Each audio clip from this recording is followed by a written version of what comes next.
Hello and welcome. Thank you for joining us for another edition of the News Project Live.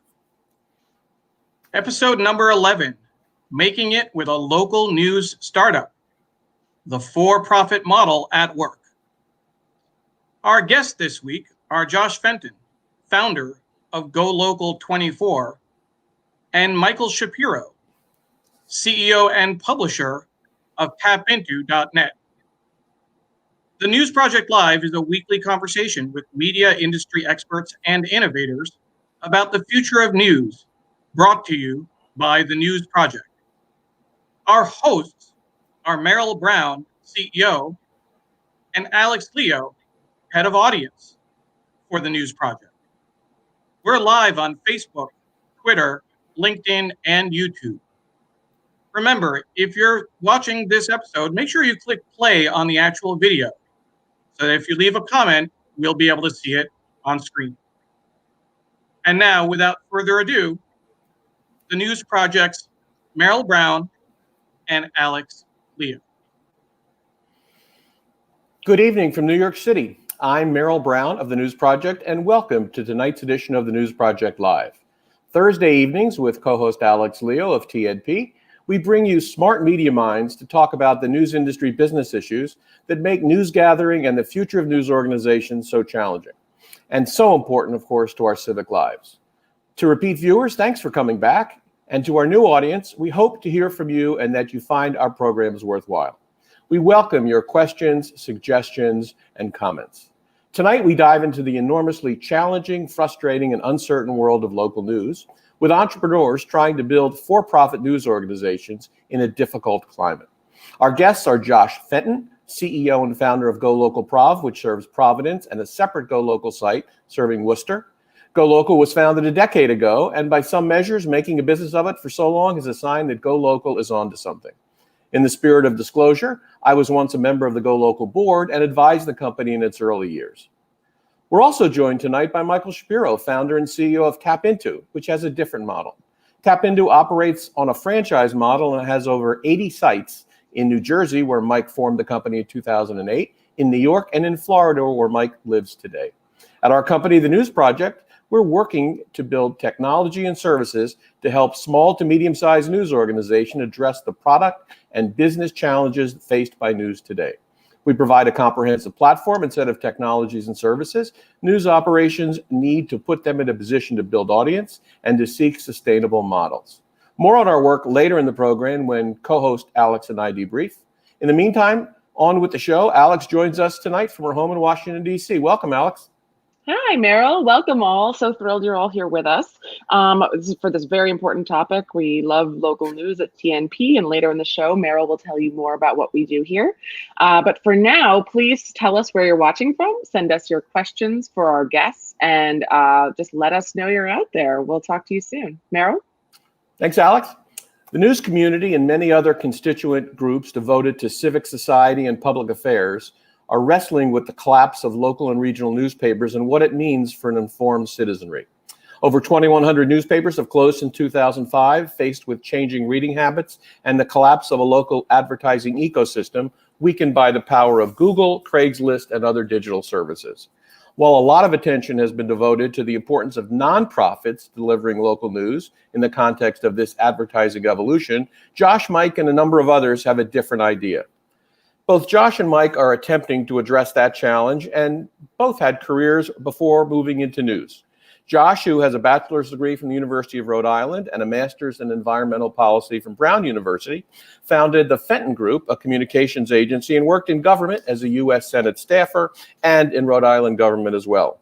Mike's a graduate of Rutgers University and has a law degree from Stanford. Before starting tapinto, he was a corporate lawyer in New York City. Mike, welcome from South Florida, and Josh, welcome from your offices in Providence. Please share with us a bit about your lockdown life and what it's been like running your venture through the pandemic. Mike? Thanks, Merrill, and hello, Alex and Josh. Thanks for having me today. For us at tapinto, our sites are locally owned and operated through a franchise model. So life hasn't changed that much for us because we all work out of our homes. However, we've obviously had to deal with a pressing need to cover local news and the COVID crisis on a local basis. Our traffic has never been higher, and the demands on us to put out high quality, objective local news has never been more important. So that's been the biggest impact on our news organization at Tap Into. How about life in Florida, Mike? You're in a hot spot.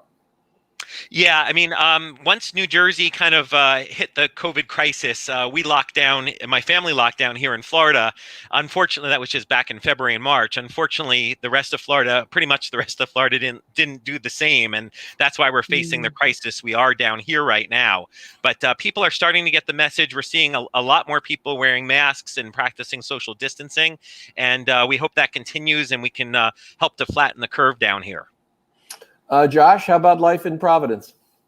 Well, it's been certainly interesting covering the virus. We started actually reporting on it all the way back in January. We have a partnership with Brown University's medical school, the Warren Alpert Medical School, and had their experts on.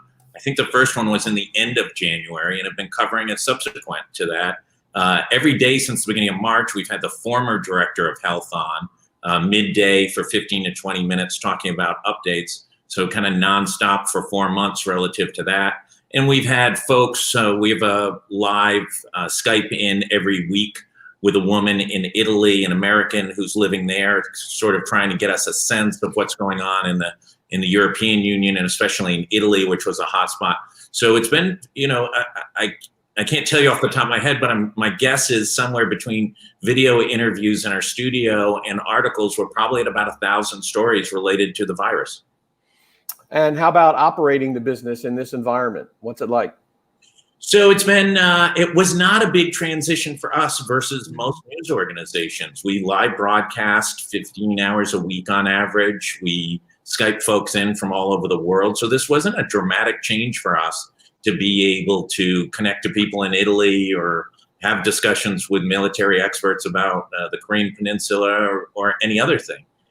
So I think that probably gave us a competitive advantage in that we were already digital while some news organizations were trying to, transition to figure out how does Facebook Live work. Mike, Josh, you have very different approaches, obviously, from a business model perspective. At a time when there's skepticism about for-profit local news, Tap Into offers franchising opportunities, as you mentioned before, largely in the suburbs. Well, Josh, you're focused on building sites you own and operate, providing robust coverage in larger markets. Michael, tell us why franchising is a viable approach to local news and how it's working. In our view, it's critically important that local news be locally owned and operated. And through a franchise model, the franchisees can concentrate on the news for their town and the advertising sales to the local businesses. And then we take care of everything else. So we handle the tech support, the technology, we train them. We have ongoing sales and content training. We do all their billing, their credit card processing of their advertisers.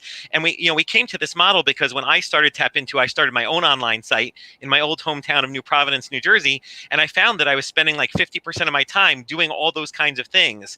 So by us taking that 50% burden off the franchisees, they're able to focus on the news for their town and the ad sales, and it becomes more of a turnkey operation for them. The other thing about our franchise model is the sites can easily share content with each other with a click of a button, and they can also sell advertising into each other. So we become scalable both on the content side and on the advertising side, which actually fits into the COVID discussion because, for example, we have a franchisee each day covering the governor's press conferences on COVID in New Jersey, and then those articles are shared across the whole Tap Into network in New Jersey. Similarly, on a county level, if there's a county executive giving an announcement or a press conference, one franchisee covers that story and all the franchisees in that county can use that story on their site. So by that content sharing, it becomes very powerful. And through that, we've been able to do literally, hundreds, if not thousands of stories that we otherwise would not be able to have done and share this information throughout our network of sites. We have a slide to show about your growth. Tell us about how things are going and what the numbers are. And let's throw up the numbers here. Yeah, sure. I mean, we've been growing at a pretty breakneck speed. We average now more than 1.7 million readers a month. In June, we had 2.3 million readers. We have about 250,000 followers on Facebook. Well over 200,000 people get our daily morning newsletter. We have no paywalls, no membership. And so we believe that news is really important, and it's something that people should not have to choose between paying for their medicine and paying for local news. One of the things is that not only do we have sites in suburbs, we also have sites throughout New Jersey and other states in urban areas, in rural areas, economically distressed areas. We have a model that basically works in every town in the whole country. So, I really believe that local news is a force for democratization. And I think it's really important that people, particularly people that are not as affluent, should have access to their local news, and we provide it. There are no barriers for someone coming to tap into to get their local news. And it's not just local news, it's high quality local news and award-winning local news, which I think is really critical. Josh, you're in a different circumstance. You're in a market without a spectacular economy over the last 10 years, and yet you've made it at some level. Why has this model made sense in Providence? Well, I think it's big stories. I think you've got to do enterprise, real journalism. You've got to break stories that matter to people, that influence their lives, that unveils things that they can't get elsewhere. And as newspapers, which once, dominated the space of enterprise journalism and original work, has declined so significantly during our 10 years. When we started, to give an example, Providence Journal had a working newsroom of about 120. Today, they have about 10 reporters. The circulation was about 150,000 daily on the weekday, and it's now around 30,000. So you've seen this massive decline, and folks want information. I think that's been what's allowed us to grow, what's allowed us to attract advertisers, and allowed us to continue to move upwards. We grew last year by about 40-something%, 43, 44%. And this year we're up significantly higher. We're up about 56% on unique visits to the site year over year through functionally the end of July. And how do you measure success, Josh? Well, I think first and foremost, it's engagement with the community. Are you making an impact? Do you change policy? Do you uncover things that need to be uncovered? I think that's always got to be sort of the service to the reader is number one. I think the second thing from a business standpoint is, are you growing? Are you thriving? Are you innovating? And are you a viable business? And these things are businesses. I always say they're hardware stores. You got to buy some nails. You got to sell some nails. You got to have enough profit there to hire your cousin to cover the weekends. I mean, business is business. There's no two ways about it. And we had a very, very successful 2019, and we're on pace to have a very significant 2020. We want to get into that business nuts and bolts in just a second, but I want to say hi to our loyal viewers out there who've written to us. Paula Kiger from Tallahassee, Florida, Sri Srinivasan from Manhattan, Peter, hello again, Peter, from Southern Oregon, and Aparna in her creative share house in Los Feliz in LA. Welcome all. Thank you so much for joining us. And Myrna Bonin from Middletown, New Jersey. So Josh and Michael, we just talked about this briefly, but I want to get more deeper into this. Like most local news sites, you've seen significant growth in your audience. You've said so.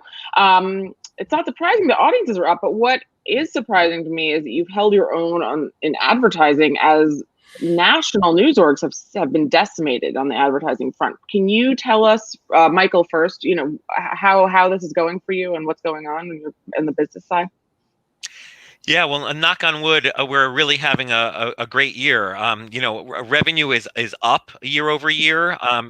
We just got our July numbers. Our July numbers for 2020 are triple in terms of new advertising sales what our revenue numbers of new advertising sales was in July 2019. We saw more than a doubling of revenue June to June, which is really exciting. And I attribute it to the fact that our sites are locally owned and operated. They're connected in their towns, and local businesses are really coming to understand that local news, that's where the eyeballs are, and that's where they need to be advertising. And I also think that to some extent, there's been a lot of pushback regarding the social media giants, so to speak, and all that's going on with them, with national advertisers, has started to trickle down to local advertisers. If they have a choice, they'd rather go with their local online local news site. In fact, our reader survey, which came out just a month ago, showed that 40% of our readers bought a product or service because they saw it advertised on Tap Into. And, and we actually asked them compared to social media, and they said 24% bought a product or service because they saw it on social media. So that's a really good telling point about how effective we are for local businesses. And I think local businesses are starting to see that and come on board in droves, which is really welcome, and we're here to help them. Yeah, we did a show on local advertising a few weeks back, which everyone should go watch on YouTube. And that was one of the takeaways from our guests, that local advertisers are really reconsidering that huge investment in Facebook. So that's really interesting to hear. Josh, what about you guys? Well, I think a couple things. First of all, the world is getting more digital by the second. Grandmothers did not know of Zoom in pre and now business goes on and is completely conducted both on a local market and on a global market. So I think you're going to see a proliferation. There is an aspect of this, of the relentless daily production of high value content. We're doing 1 million. It's functionally, we've got to attract approximately 30 to 40,000 readers to the site, unique visits. And that's 7 days a week, 30 days a month, in and out. And that demand for significant quality content is critical. Today we had on our live show, we had the director of health, as we do every day. We had the chair of the University of Virginia Political Science Department, Jennifer Lawless. She talks about what's going on in Washington, D.C. This is a woman who's quoted in the New York Times and Politico and the Washington Post regularly. And third was Megan Ranney, who, if you watch CNN on the weekends, is a nonstop expert on the coronavirus and the emergency response to it. So, that's a high value of content. 3 highly distinguished people. Take some work to attract them. And in the case of Fine and Lawless, they're regulars. They've been regulars for either months or years on a daily or weekly basis. So we built a great network of significant high value experts to be able to tap in. I like to say we're a little bit of the local CNN, but maybe not the political bent. We try and run it straight down the middle. I think that's another important aspect of local journalism that people are yearning for. I think there's a lot of people looking for straightforward news organizations. We had an event a year ago, and a number of people got up and said, I couldn't tell you what Josh Fenton's politics are. And I thought, in many ways, that was one of the best things that anybody had ever said to us. Michael, let's talk about revenue going forward, what you think about the fall, and what are your franchisees telling you about prospects for advertising going in as they're looking now, I guess, at the fourth quarter and into next year? Yeah, I mean, right now advertising is strong. We're on track to do better than we did last year. Last year was our third profitable year in a row. Franchisee revenue is up in terms of advertising sales. Overall advertising sales is up, and we have more franchisees this year, new franchisees this year than ever before. Franchisees are telling us that it really depends on the business. We've been helping to refocus their energies on businesses that are most prone to need to market at this point and to want to advertise. We introduced a grand reopening special, which we ran until the end of June, which was very successful. And we're about to start a special introductory package, which will go from August 1st till the end of December because of the success of the grand reopening packages that we offered. And the businesses are really finding value in these packages and getting to know us better. And then a lot of the ones that took the grand opening packages, which were 3-month packages, have now signed up for a 12-month commitment. And we think that trend is going to continue. Once they get a taste of it and they see what value we can provide to them, they really want to be a part of it. And they are also enjoying the fact that they can associate their brand with ours. I think it goes back to what Josh was saying. We don't have an editorial page. We don't tell people how to think or how to vote. And we're really well respected in our towns, and I think local businesses and now a lot of regional businesses want to align their brand with ours and vice versa. Josh is accountable, Mike, for everything that GoLocal publishes, and has his fingers into every piece of the pie, if you will. How do you make sure that your franchisees, now over 80, and I'm sure you intend to double over a couple years, so you'll have well over 100 and so forth, you'll tell us that in a minute, but how do you know they're actually doing it right and reporting the news properly? Yeah, so we require under their franchise agreement that they have to do at least one original local news story a day. They have to follow the Society of Professional Journalists Ethics, and they have to be objective. In addition to that, we have an operating manual that sets out standards of quality, as well as our social media policy and things like that. They are independent publishers, and that's really important to us, but they have to follow those basic rules. And under the franchise system, basically, we have the right at any time to remove a piece of content or edit a piece of content, which we do, for example, if there's an issue of defamation or something like that, where we need to get involved. We'll always go to the franchisee first. And frankly, we've never had to do that in terms of us taking action, because we speak with the franchisee, and then once they realize there's an issue, they deal with it. But it's very important to us that quality. And one of the things that we're going to be doing over the next year is bringing on a chief content officer whose full-time job will be to monitor the content and provide feedback to the franchisees on an ongoing basis. We also offer every month continuing education by content experts throughout the country and sales experts throughout the country as well. But on the content side, for example, our next session is going to be actually about ethics and transparency in journalism. Those sessions are not only live, but they're recorded so the franchisees can watch them later if they can't be on them live. But it's very important to us that our sites are doing a really good job. And we've won a lot of awards just in the last year. And so that's kind of proof of the good quality journalism that we're putting out each day. Josh, same question to you about the rest of the year. What do you think about the fourth quarter and going into 21, and whether advertising is going to be boom times or, the next wave of COVID? So most of our relationships are on long-term. They're 6 or 12-month agreements.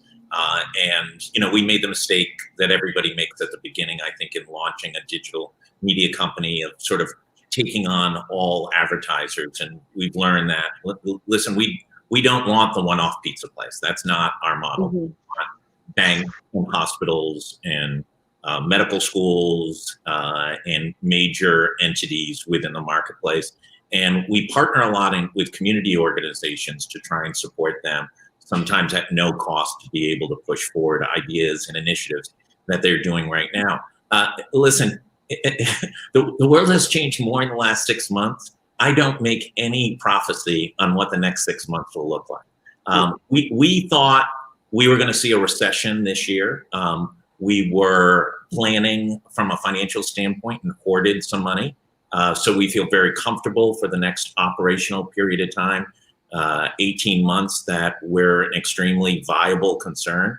But when you see companies of the size and scope of GE, when you see the market value of Gannett, that owns 300 daily newspapers, be worth less than $200 million, I wouldn't be so brave to outline what the next 6 months are going to look like. I feel confident in our model. We're bringing in new advertisers regularly, so I feel good about that. But the world is changing so quickly. Who knows? No, it's very smart not to predict the future for fear of getting that one wrong. So let's talk a little bit about the nitty gritty of it. You've both outlined a little bit of how you work with advertisers, but you're not like a lot of national publications working with programmatic and lots of third-party ad programs. Can you tell us a little bit more of the technology that underpins your advertising programs and what tools are really useful for you? Who'd you like first? Sure. Oh, I'm sorry, Michael. Why don't you start, Michael? Forgive me. Okay, sure. Yeah, we don't do programmatic advertising. It's all direct sale to our advertisers. We don't just sell a traditional banner ad. It's a branded content and content marketing. It's exclusive sponsorship. It's email marketing. It's social media marketing. Branded content is so important. We're actually part of the Branded Content Accelerator, which is a national program in terms of branded content. We've built out a DIY platform also on the front end of our site so that businesses can submit press releases, events, classifieds. Realtors can submit real estate listings, pay per site, and have those payments split out to the franchisees of those towns. We've also, this year, we added a Facebook component to that. So not only can they submit their content and have it published, but they can also pay an additional fee to have that link to the content posted on Facebook as a paid partnership. All of our technology is proprietary. We've developed it ourselves. Also, the billing system that we use that splits out payments to the franchisees, we built ourselves, and we have a patent pending on it. I think our tech is one of our strong suits, and it enables us to really cater to all businesses. While a lot of our businesses are like the ones Josh mentions, there's really no price point that a business cannot afford on our site. And so we do have everyone from the smallest mom and pop shop up to places like First Energy and Atlantic Health and the big banks and things like that.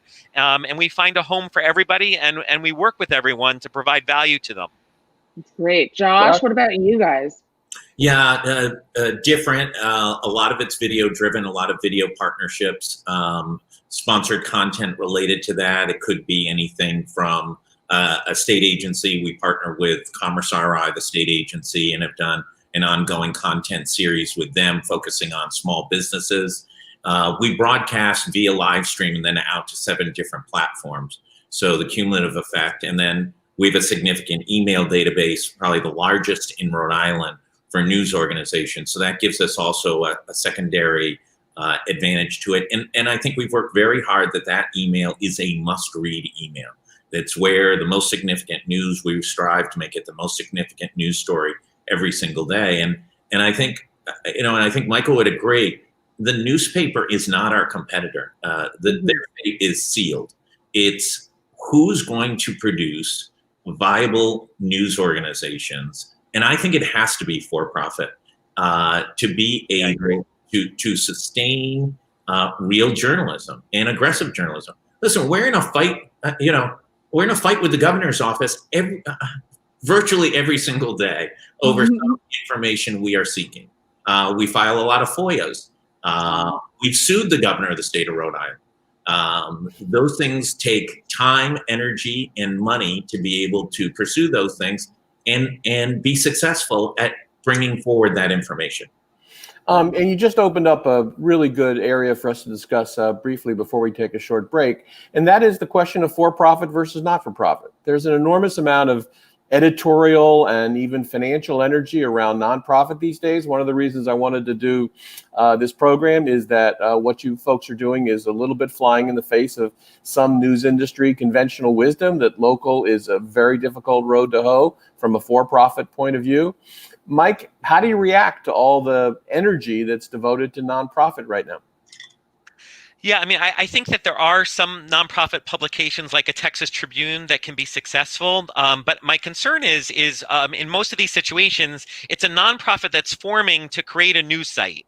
And I think that's where it's fundamentally misguided. I think if you go to a nonprofit that already exists, that is financially sound, and you add to them a publication that they're now going to start a news site for their town, I think that's a much better model, because and we're doing that at Tap Into. In fact, one of our first sites to be owned and operated by a nonprofit launched just last week, where a local chamber of commerce franchised a Tap Into site for their town.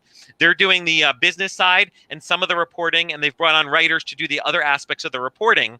But I think that's a model that can really work, because there you have a nonprofit that is financially stable without any news site, and the news site, what it does is, one, it helps them give back to the community. 2, it enables them to market themselves in their community.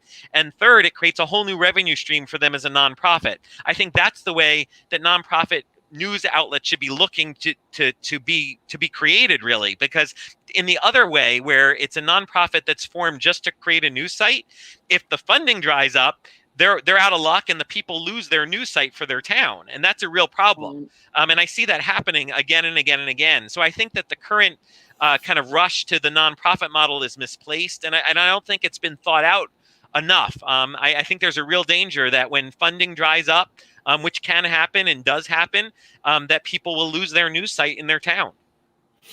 Josh, what about all the energy devoted to nonprofit these days? Well, you've got another point of view. Yeah, I do. I think, listen, we've seen it with the billionaire class buying existing newspapers, right? That model has not been perfect by any sense. In Boston with the Globe, I think the last count is about 100 layoffs in the past year. The union's having a massive fight with John Henry, the owner of the Boston Globe. That's gone on for 18 months. On the nonprofit side, The pandemic hit, and I think a very good publication, Vermont Digger, had to lay off a significant portion of their staff. We didn't lay anyone off. We're in hiring mode, not in layoff mode. And I also worry about who's the money behind it. Folks know who the money is behind. They may poke at us and say this article is being influenced or that article is being influenced, but it's very transparent who's the advertiser on GoLocal. In the case of nonprofits, and I'll give an example. It wasn't a nonprofit per se, but it de facto was a nonprofit, which was TAP Info, DNA Info. And DNA Info had a billionaire behind them, and one day they tried to unionize, and he literally closed the place instantaneously. And if there's not full disclosure onto who's behind these nonprofits, I think the news has an element of being suspect.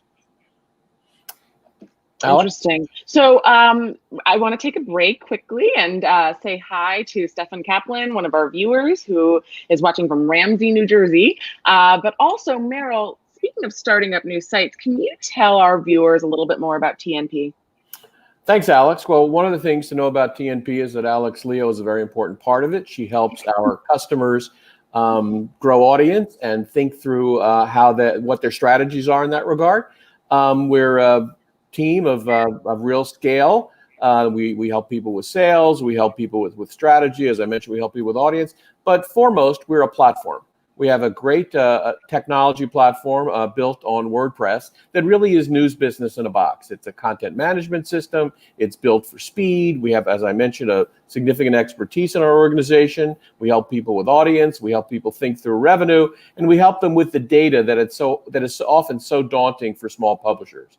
So if you're thinking about starting a news site, if you're operating one with inadequate technology and needing some more expertise, please be in touch with us. You can write me at Merrill at the News Project or Alex at the News Project. We'd love to hear from you. We'd love to even informally help you out to the extent we can. But we do offer a complete suite of services that hopefully can be part of this next generation of building the news ecosystem. Alex?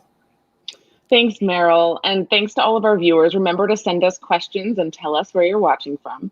So, Michael, you've told us a lot about your franchisees so far, but we'd love to hear a little bit more. How do you guide them in engaging with their communities, and how do you guide them in handling the responsibilities that come up in their journalistic roles? You have the manuals and things like that, but how do you handle the day-to-day questions that come up for them and the training and all of that?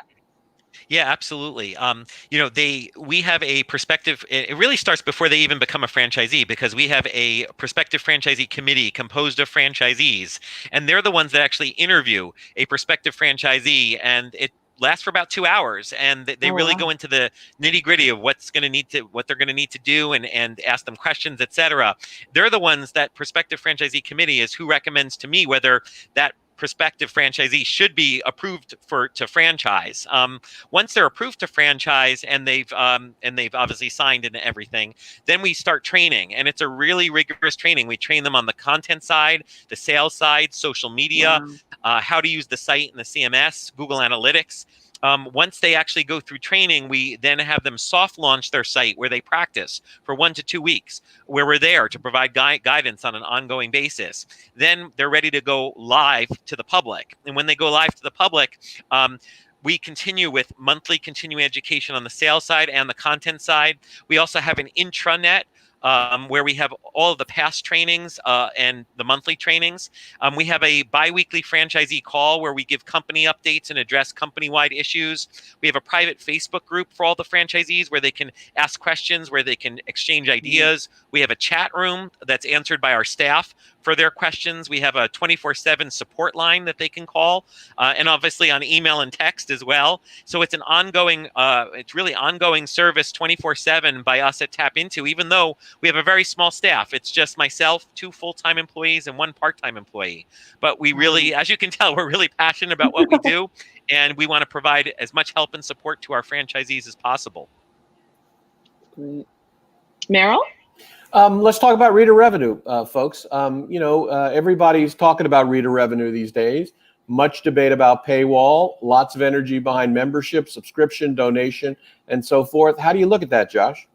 Yeah, we look at it from time to time. We like our growth pattern right now. We think it's a significant advantage not to have a paywall.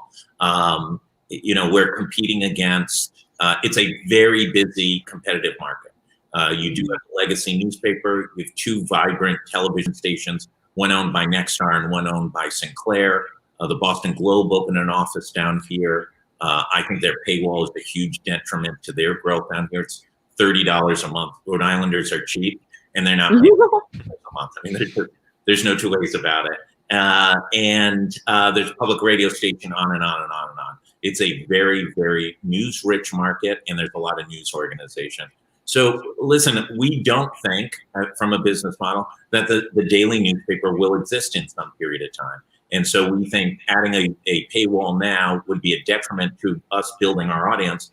We're doing fine economically. We're building, we're growing, we're profitable. Why put that impediment in now? Mike, how about members? Why not have members in your communities who are paying you to support the enterprise?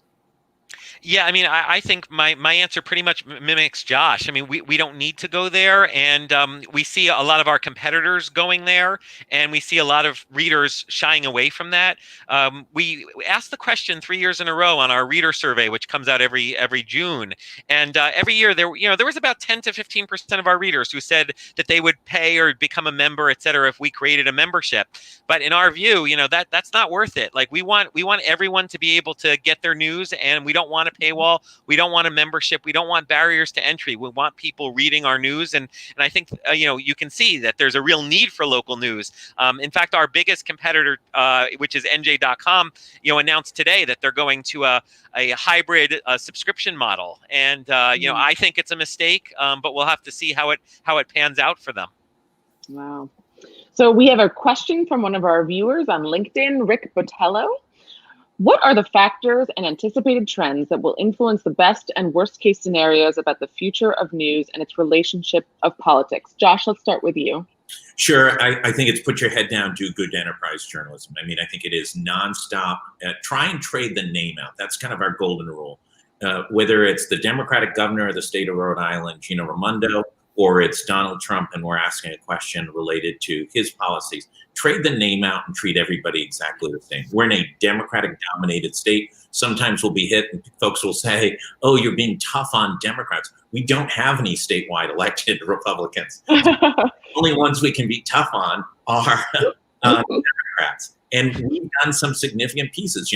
Sheldon Whitehouse, U.S. Senator from the state of Rhode Island, when he first ran for the United States Senate, promised to disassociate himself from private clubs, especially those who were all male or discriminated against minorities.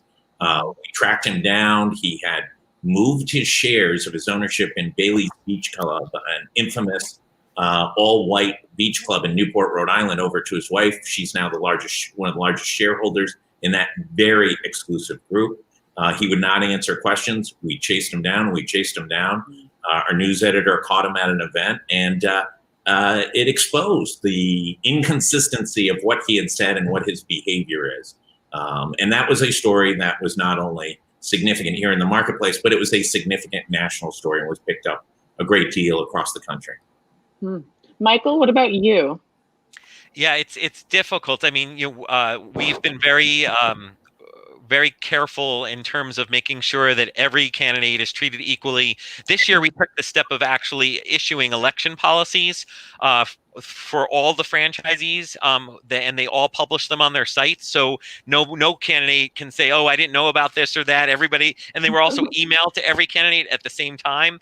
And so we want to make sure that everyone is treated fairly, and we want to make sure that, given that we have now 85 franchisees, that it's consistent across the board. It's really, really important. I think that what we're finding is that when we're covering a story on a local level, and Josh is probably seeing this too. For example, when we're covering Black Lives Matter protests, or we're covering Blue Lives Matter or anything, particularly once it goes up on social, there's so much vitriol. Not on our site, because we don't take comments on our site. But on our Facebook pages, and a lot of the franchisees are having difficulty because they need to really monitor that carefully and make sure that while we want people to be able to express themselves, that it doesn't go too far. And so I think all of us will be very happy once the election is done in November and things calm down a little bit, because it's the boiling point is there, and people are really readers are really taking it out on each other, particularly on social. We have time for just about another segment and question or two for the folks watching. Please let us know where you're watching from, and if you have a question, we've still got time for it from the audience. I do want to ask, though, about the future a little bit. We'd like to hear where you guys are going. Josh, I know from personal experience that you moved on to the West Coast at one point in the company's evolution. That didn't work out perfectly from GoLocal's point of view, I know. But are you going to look at other markets? And Mike, how long can your teeny little core team keep growing, and what's the growth prospect? Josh? Yeah, we tried Portland, Oregon. I think our conclusion was really is a reaffirmation of you've got to be local. I've always felt that when I was out there, we performed well, and if I wasn't out there, we did not perform as well from a news gathering standpoint. And I think local ownership, to Mike's point, is incredibly important. That's the way newspapers thrive. They have local ownership groups, and they the community, and they work that way. We see our path forward as New England. We think winning a market like Rhode Island, a very vibrant city-state, 1 million people, is a significant achievement. I think there's some other news organizations across the country, other digital startups that have made a lot of progress. I'm not sure any of them are as vigorous on news and on live broadcasting as we are. So we'll continue to press forward on that. But I'll also say this: innovate, innovate, innovate. I mean, 3 years ago, we didn't do live broadcasts. Now we've done upwards of 5,000. We've had world leaders on. We've had Grammy Award winners. We've had, virtually everybody that can possibly think of Skype in or in studio prior to the pandemic. We'll continue to press forward on using things like drones to examine stories, to create stories. We'll look at continuous efforts to use video to tell better storytelling. Michael, your growth plans? Yeah, I mean, we're working to really scale Tap Into eventually throughout the country. We're in the process of hiring our first regional business development executive, who's going to introduce Tap Into to regional and statewide businesses in New Jersey, which we have every indication is going to further increase our corporate revenue as well as the franchisees' revenue. And then the chief content officer hire shortly after that. And then as we progress during the course of the next year to 2 years, really start to expand out into further, finish off New Jersey, expand further into New York and Pennsylvania, Connecticut, and expand a lot more in Florida, and then eventually take it across to the West Coast. There's such a need for local news throughout the country, with the local news voids that are popping up. As fast as we can launch a site, news deserts are popping up faster, unfortunately. Yeah. So there's no question there's a need for it. And I firmly believe that our model is the one that can really help fill the local news void throughout the country. That's great. We want to say hi to a few more people watching. Maggie in Chicago representing, she says, and Carla in Weehawken, New Jersey. And then Myrna Bonin says local, yes, exclamation point. So Merrill? Closing thought to our guests. A lot of debate about local news. It's never been more important in the pandemic era. It's going to be a very interesting fall. What do you guys think is going to happen to the local news problem we're all facing? Are there going to be many more GoLocals around the country, Josh? Mike, are you the answer that's going to fill the news desert problem? Josh, you first. Closing thought. Well, I think you're going to see traditional legacy journalism continue to struggle. Obviously, it doesn't take a genius to look at their financial reports and see what the issues are. So I do think people are going to grow more and more digitally. Elements of who's going to answer the question, here are two viable, proven concerns that have been able to do both journalism and make a business out of it. So I think some hybrid of these models will continue to grow and develop. There are a lot of people out of work. There are a lot of journalists out of work. And I think the one thing journalists need to understand before they start one of these is it is a hardware store. You've got to sell the nails. And to Mike's point, you cannot just be the journalist. You need to be a business person to be able to make this viable. Mike? Yeah, absolutely. And I think that I think there's going to be a lot, unfortunately, a lot more layoffs in journalism over the next couple of years.